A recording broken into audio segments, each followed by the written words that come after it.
तो आप यहां पे देखो क्या हो रहा है, मोटर क्या है, आपने जैसे स्टार्ट करी तो क्या इमीडिएटली 1500 आरपीएम का लेटेस्ट सपोज मोटर है तो क्या 1500 आरपीएम पे इमीडिएटली आ गया? नहीं, शुरुआत में क्या होगा, पहले 10 आरपीएम, 20 आरपीएम, 100 आरपीएम, 200 आरपीएम, 500, 700, 800, 1000, 1200, फिर 1500 आरपीएम पे आएगी।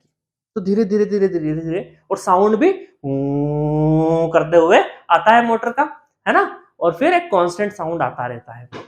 तो इसका मतलब है कि मोटर को क्या चाहिए कि जैसे हम सप्लाई दे रहे हैं तो आउटपुट, मतलब जो आउटपुट क्या मैकेनिकल आउटपुट है, तो मैकेनिकल आउटपुट के फुल लोड मतलब कि फुल लोड स्पीड तक आने में थोड़ा सा टाइम लगेगा।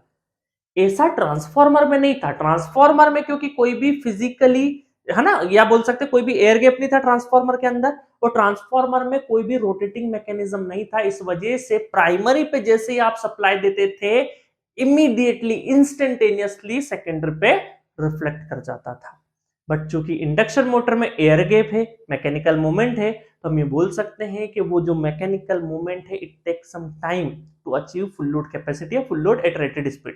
ठीक है, तो ये टाइम लगेगा। इसका मतलब है कि एज अ डिजाइन इंजीनियर कितनी चुनौती है। As a design engineer let us suppose कि 5 सेकंड में आपका फुल लोड स्पीड आ जाएगा, तो जैसे ही आप स्विच को ऑन करोगे और 5 सेकंड तक आउटपुट का इंतजार करोगे, इस 5 सेकंड में जिसने मोटर डिजाइन करी होगी उसकी धक धक हो रही होगी कि नहीं हो रही होगी कि इन 5 सेकंड, हे भगवान 5 सेकंड संभाल लेना, नहीं तो मोटर जल गई तो ग्राहक वापस आ जाएगा और फिर जो डिजाइनर है ना, फैक्ट्री में चले जाएगा वापस माल पूरा का पूरा।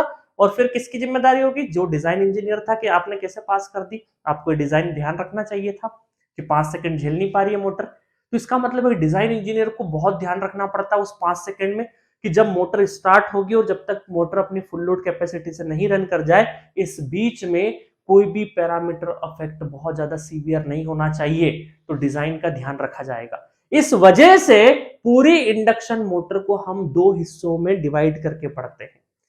पहला हिस्सा है हमारा जो 5 सेकंड थे ना, तो उसमें 1 से लगा के 3 सेकंड मतलब कि स्टार्टिंग रेंज, और जब वो फुल लोड पे चली जाए मतलब रनिंग कंडीशन।